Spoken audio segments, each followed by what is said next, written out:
Hello, everybody, and welcome to another episode of the Hardscape Growth Show. I'm your host, Alex from TechnoBlock, and today we're going to take a little bit of a different approach, and we're going to talk about the construction of a concrete overlay application. We get a lot of questions about this. There are hundreds of thousands of square feet of these applications are installed every year. Unfortunately, too many of them are installed incorrectly. We see this through the questions that we get. We see this through the issues that get posted to social media and the complaints that we see some of our contractors dealing with. And we figured we'd take a proactive approach today and help share some of the knowledge about one of the most misunderstood installation practices for hardscapes in North America. So we're talking about concrete overlays, and I figured I would talk about this today because I just got off the phone a little bit a while ago with a contractor who had an issue and who called me to ask me how to figure out what the problem was and how to fix it. And we get that question a lot. So I figured I'll tell you the story very briefly of that call, and then we'll dive into what the proper installation methods are, some very common mistakes that get made, and very easy solutions. And hopefully this is something, and I'll include some links in the description of the show too, so you can watch some videos and stuff. But hopefully this helps you and your other members of your team better understand this very simple installation method. So first and foremost, just to define what a concrete overlay is, it's when you have an existing concrete structure and you overlay it with pavers or slabs. For example, you have a front set of steps and a front stoop or porch, and you want to cover that with slabs. Regardless of thickness, you want to cover it. There's a right way and there's many wrong ways. So we're going to talk about both today. So in this application, the contractor calls me and he has a balcony coming off the back of the house. It is a covered balcony and is covered by an extension of the roof line, which is supported by some beautiful masonry columns on the corners and in the center of this pretty large, couple 100 square foot balcony. So there shouldn't be a lot of water coming onto that surface. We shouldn't have to worry too much about drainage issues, but they still have to be considered in the construction process. So the reason for the call that he got from his client was these beautiful masonry columns have brown staining at the bottom. And the brown staining seems to be rising up from the pavers. And the brown staining is not originating from the pavers. It seems to be originating from the sand joints. So the client has called the contractor, accusing the polymeric sand of having iron deposits in it, rusting, causing stains, and staining not only his beautiful hardscape, but also now his beautiful white columns that are part of his home that was just built a few years ago. So he's freaking out, and the contractor is contemplating going over there, blowing out the sand joints, putting new sand in. But he wanted to know, is that the thing that's wrong? What could we do? So we started breaking it down, and I started asking a bunch of questions. And the first question I asked was, well, how do we know it's rust? And he sent me a couple of pictures by text. We looked at it, and the staining was obviously brown, but it didn't look like brown, yellowy brown, orangey, rust brown. It looked more like a dirt, kind of moldy brown. So I asked him, I said, how do you know it's actually rust? And I don't, it's just brown. And he sent me another picture of a white paper towel that the client used to soak up some of the brown, and it was clearly just straight up brown. So I said, this is probably organic. He said, well, how can we know? Well, organic stains can be cleaned very easily. So this is a very simple test, and it's actually a great tip to share with your clients too. Organic stains like mold, like moss, like mildew, like decomposing leaves in the fall, these can all be cleaned super easily with a solution that is 1 part bleach, 5 parts water. If the staining is extra intense, you might want to intensify the solution and go 1 part bleach, 4 parts water. You don't really have to go stronger than that. You apply it to the surface, let it soak in a little bit, don't let it dry. Scrub with a nylon brush, rinse off. Look at it, apply again, look at it, apply again. By going with a solution of 1 part bleach, 5 parts water, you can apply multiple times without the fear of damaging the concrete or the sand or anything else around. So once you conduct that test and we know that it's organic, then we know we have a drainage problem. We don't have a rust problem. It's not the sand at fault. It's the rest of the system. If it's a rust stain, by the way, the bleach wouldn't do anything. We'd have to use a proper rust remover, like a calcium lime rust remover product. Try it out in a small surface area first and then apply elsewhere, or go with a straight up rust remover product like Flex Lock Rust Remover. It's specially formulated to remove rust deposits from precast concrete. So that's the way to go. But if you want to test it out real quick and you have some CLR kicking around, try it on a small spot. If you see improvement, good. Then you know it's rust. You know what to do. But in this case, it was organic. That means water problem. That means we have a drainage problem. Drainage problem means we have to pick apart the whole job to know what's up. In this case, what it was actually the glue of the coping along the perimeter was not done perpendicular to the cap face. So water was getting in under the slabs, under the coping, and getting trapped. There was basically a little dam or a little bathtub that was created in the corners of this project. So water was getting trapped there. And on top of it, just to make matters worse, after the project was completed, the homeowners had another tradesperson come through and apply a stucco what do you call that? A parging along the face of this balcony just to pretty it up a little bit. They didn't want the plain gray concrete. So they went with like a nice decorative stucco. But that stucco was brought all the way up to the coping, flush with the coping, basically creating a seal. So any water that could get out, even if the glue was not the problem, there was a second dam created by the stucco. So for those of you who are not familiar with the proper drainage properties or characteristics to put in place when you're building an overlay application, you're going to want to listen to the rest of the show, because we're going to break down exactly how to make sure that you build an overlay properly. But that was the problem. That's how we found the issue. And the solution in that case was pick up the coping, redo the glue, and make sure that the stucco has a gap so that water can get out. Because water will get under the pavers, will get under the coping. It must find a way out, and that's your job as the contractor. Now, let's go back to the beginning and figure out how can we make sure that this never happens again for this contractor or for anyone listening. So concrete overlay. First thing we have to do is we need to understand the conditions that we're working with, and we need to assess the state of the concrete that we're going to be building on. We need to make sure that the concrete is solid. It can have some small cracks, hairline cracks, things like that, but nothing structural. No clear snap where this thing is moving already. No matter what I put on top, it will be moving. The next thing we need to make sure, once we're sure it's a solid piece of concrete, is the pitch of the concrete. Is it directing water away from the home? We are looking for a minimum 1/4 inch per foot of drop to evacuate water at the right pace away from the home. The next thing we need to identify is the smoothness of that concrete. The concrete should not have imperfections greater than plus or minus 3/8 of an inch over a 10-foot span. This is because, and for those of you who are familiar with what the tolerance is for interlocking concrete pavement, it's the same. The reason for this is because your pavement, finished grade of pavement, will always be a reflection of the top of base. In this case, our concrete is the base, and it needs to have that smoothness, because any imperfections there will replicate themselves on the surface. And anything greater than plus or minus 3/8 of an inch over 10 feet will result in ponding and pooling and puddling of water, which obviously we don't want. So once we've established the concrete is solid, the concrete has the right pitch, and the concrete is smooth enough, then we know that we can overlay it. Common question we get at this point is, can I use some kind of material like a planny patch material or self-leveling concrete material to fill in any dips? Technically, the answer is yes, but also technically no. Technically, yes, because that's what that material is for. It's to create an even surface.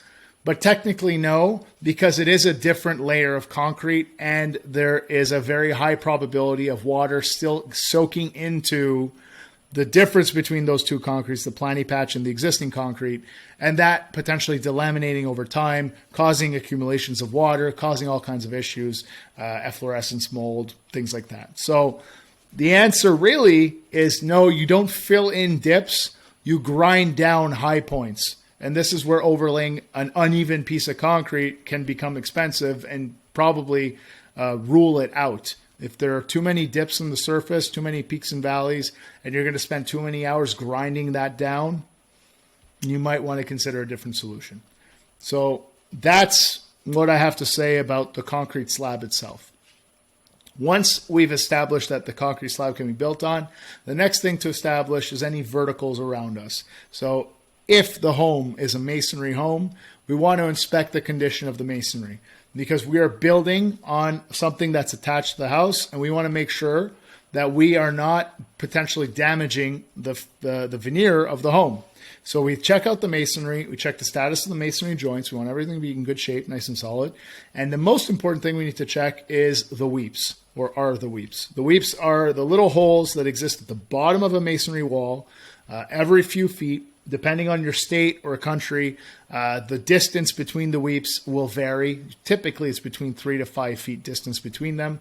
And they exist to allow for a proper air circulation behind the masonry veneer and to allow for the drainage or evacuation of any condensation that may occur behind that masonry. The way that it works is you have your brick wall. Your brick wall is attached to the home via brick ties, so it's resting on the footing or the foundation of the home. It's built up every couple feet. It's tied to the actual structure of the wall, and all the way at the top, the wall ends, and that top area is capped with the extension of the roof, and the soffit is the perforated aluminum along the top. Air circulates through that perforated aluminum, comes down, can circulate behind the masonry, between the brick and the wood structure of the house, and allow for that condensation to get out through those holes. So it's critical that the holes don't get blocked. If the holes get blocked, condensation accumulates, and if you're the one that blocked those holes, then you are technically held liable for the damages to the home. So very important. You inspect those weeps. If they're obstructed, you bring it to the customer's attention, you unobstruct the weeps, you show that, you take pictures, you make sure that's an addendum to the contract, that this is what we're doing, and then take some masking tape, temporarily protect those weeps during construction. The next thing you want to do is make sure that you preserve an air gap. So don't plan to lay pavers right up against the brick. Plan to lay the pavers about ½ inch to preferably 3/4 of an inch off of the brick to leave an air gap to make sure that those weeps are never blocked. It's not your fault if those weeps get blocked. You built independently of the masonry. Very, very important. Please pay attention to that. I've seen too many horror stories in court because of things like that, so please pay attention to that. Once we've established all the conditions are acceptable to build the overlay, now we're moving into the build. One of the first things that we're going to do is make sure that that concrete is nice and clean. We get a lot of questions. Do we need to seal that concrete? You don't. If it's built properly, water should be evacuating quickly enough that it's not a concern. If there are living quarters below the concrete, maybe you'll want to consider a penetrating sealer to just give that extra layer of protection. But I don't believe it's critical or it's necessary in this application. And then we move to the installation of the coping. So our concrete is clean, it's been swept, it's been air blown, it's dry, we're ready to go. When it's time to put the coping on the perimeter, the coping can be installed one of two ways. You can either use a mortar to adhere it. That mortar is a good option, but you just got to make sure that you have some drainage accounted for in the mortar. The way that you do that is you take some masonry cord, and every couple feet, that masonry cord is laid at the bottom directly on the concrete slab. Put your mortar over that cord, and then sit your coping on top of that. The reason for this is that any moisture or any water that builds up on one side of the coping, on the inside of the pavement, will wick its way through the cord and out the face. It's very important. The alternative is to use a construction adhesive like a FlexLock Ultra adhesive. This is a great adhesive because it's polyurethane. It's flexible to a degree, so it's great in freeze-thaw applications. And it's also just a great adhesive because it's also heat resistant. So if you're building things like fire pits and things like that, it resists up to 400 degrees Fahrenheit. So it's great for gluing all the blocks on the perimeter of a fire pit too. So it's pretty much like, on our jobs, it's the only adhesive we have. We have just cases of it in the trailer. It's good for everything. So that's what we use. Once you've adhered the coping, you can move on to the next step. But it's very important. Just like with the mortar mix, you want to make sure you have a cord to allow water to get through.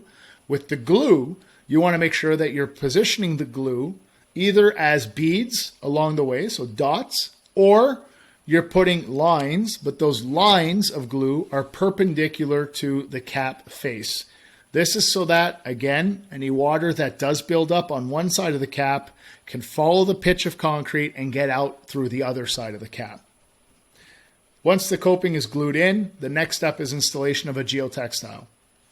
And you're probably thinking, why do I need to put a geotextile? This is a concrete slab, and I just glued concrete blocks all along the perimeter. Why do I need to put a geotextile? The geotextile exists because that concrete slab will inevitably have cracks in it. They may not be structural cracks, but they will be hairline cracks, and that leaves the possibility for your bedding material or your jointing material to gradually migrate through those cracks. So it's very important to install a geotextile. Doesn't need to be anything fancy. It is purely for consolidate or confinement of the sand. You just don't want your bedding material to be able to leave the system. So you roll out your geotextile. If you have to overlap pieces, that overlap is 12 inches, just a foot. You don't need to go beyond that because you're working on a concrete slab. Technically, you could even go for a little bit less, but the minimum is 12 inches. And it's important that the geotextile wraps up behind your coping. That way, the sand can't migrate out under the coping. So that coping that you just glued down, wrap the geotextile up the back. Then you can install your bedding layer. In some of our videos and some of the presentations we've done, we've talked about using a masonry sand. You would not use a masonry sand as a bedding layer in a typical application, but if you need to get a really, really thin bedding layer because you have height restrictions with the project, this is an acceptable material.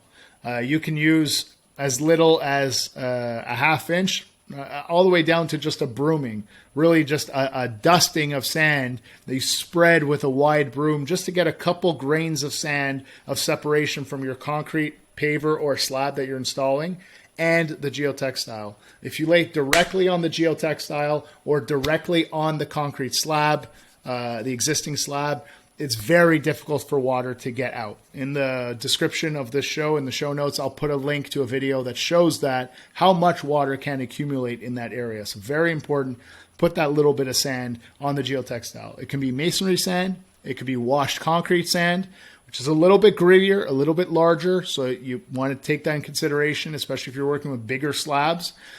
Or you could use something like number 9 stone, number 8 stone, number 89 stone, which is about a 1/4 inch to 3/8 of an inch clean chip stone. What's nice about that, all three of those materials, water will flow through it freely. So those are all good options.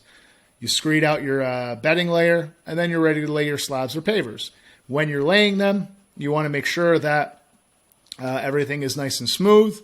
You want to make sure that they're sitting just a little bit higher than the coping so water can run off from your pavers onto your coping and off of the surface. And you want to make sure that that foam cord or that air gap, that we want to leave along the masonry is preserved. So a great tip for that is using foam cord. You can buy a foam cord at your local hardware store. Comes in a bag. I think it's like 50 feet in a bag for something like $6, $7. Usually use it around door frames, window frames when you're putting them in to just jam in there and stabilize and give a bit of a seal before you put in some expanding sealer or anything like that. But that's a very cheap solution because you just use some masking tape again, tape it up along the masonry, and then lay your pavers up against that, and it gives you a nice little gap. When you're done installing, you can peel all that stuff away, peel the masking tape off of the weep holes, and you have a nice clean air gap all the way around. The weep holes are unobstructed. You did a great job. Congratulations. So that's a great trick there. Once the pavers are installed, the next thing is the installation of your jointing material. In these applications, ideally, you want to have as little water as possible soak through the joints and get underneath. All polymeric sands will allow some water through. Even the best ones, the premium ones, the ones that are made for overlays, like the FlexLock Ultra G2 Rapid Set, that sand is made specifically for overlays. It allows the least water possible through the joints. It's a little bit more per bag, but it's made for this purpose, so it's worth it. That will allow about 1% of surface water through. You're going to say it's not much water, but over time, we want to make sure that that 1% can get out. So using that sand is the best option. You can use other polymeric sands too. We're not going to say no, but that's the best option. Other sands that allow water to flow through more quickly, you should try to avoid. Ideally, we want to get water out of there. Can you seal the pavement? For sure you can. You can apply a protectant on that surface. Just make sure to follow the manufacturer's instructions. Don't eyeball it. Don't freewheel it. Follow the instructions. These are chemicals. They're specially formulated to be applied in a very specific way. So make sure you do that. Sand is in the joints. Before we activate the sand in the joints, if we're using a polymeric sand, we want to make sure that we consolidate it. This is another step that's very frequently missed in an overlay application, and it's because we can't run a plate compactor on an overlay. We're probably going to damage a lot of the pavers or slabs because it's sitting on a concrete slab. So we don't do that step, but that's not good enough. The sand needs to be as dense as possible so that when I activate it with water, the polymers have something to bind to. There isn't air in the sand. It's all sand and polymers. It's nice and tight. To do that, best way, take a rubber mallet, go along the edge of the pavers, just tap, tap, tap, tap, and that vibration, you'll see the sand settle down. Sweep in a bit more sand, tap, tap, tap, tap, give it a good final sweep, and then you can activate the polymeric sand. If you do all these things, you'll have a pavement that has the correct pitch, minimum 1/4 inch per foot. It has the correct smoothness to it, no deviations greater than plus or minus 3/8 of an inch over a 10-foot distance. You'll have made sure that the subsurface drainage is accounted for with a proper bedding layer. And when that water reaches the coping, it can evacuate underneath either through the space between the strips of glue or it is absorbed by the masonry cord. Too often, the issues that we see are associated to too much glue on the caps, or mortared in caps without the cord, or no consolidation of the sand, or blocking of the weeps. These are the most common problems, and I just went through all the ways to avoid them.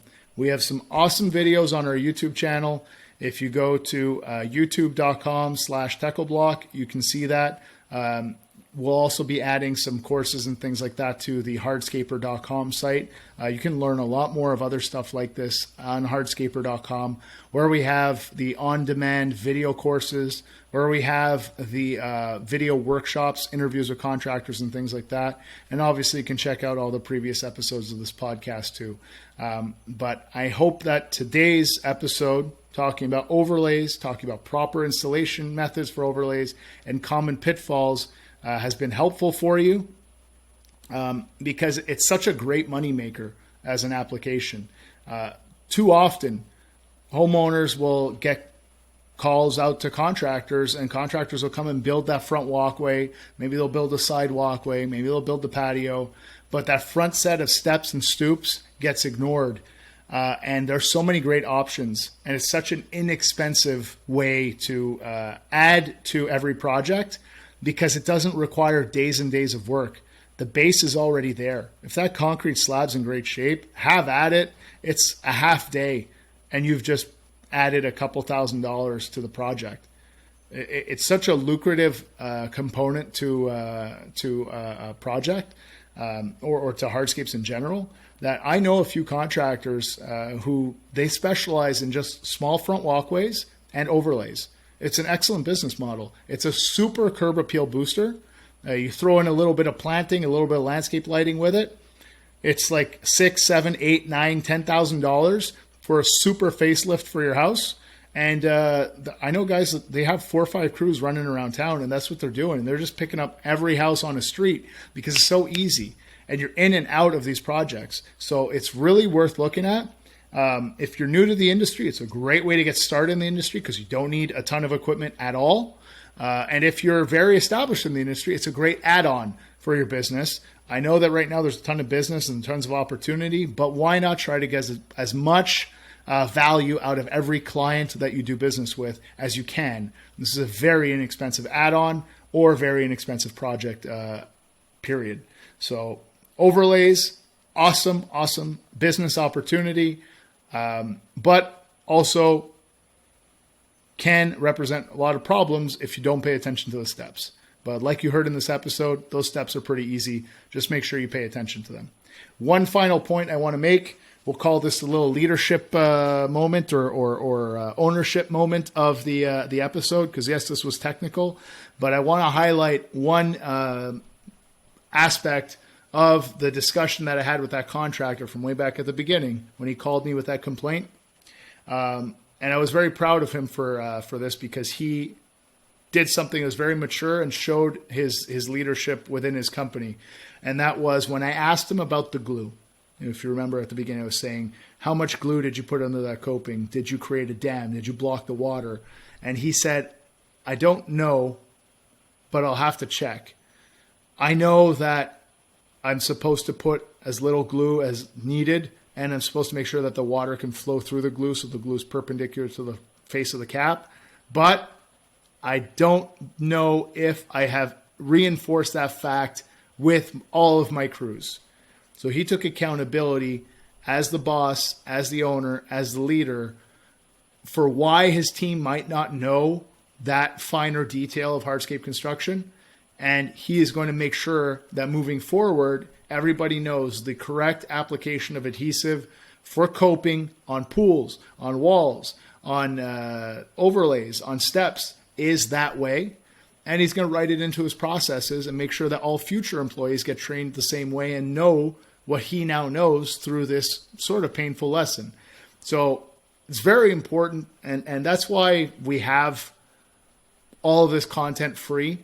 It's so that you can share it with other members of your team too, so that your whole company can learn and grow together so you can build a profitable and successful and fun business. So that's my thought on that. I hope you enjoyed this episode. I know we hit a couple different things, trying something a little different here, but I really believe overlays are a great business opportunity. And with the right approach and the right planning, you can make a lot of money and you can make a lot of customers happy. So good luck out there. Until next time, work hard and pave harder. See you, everybody.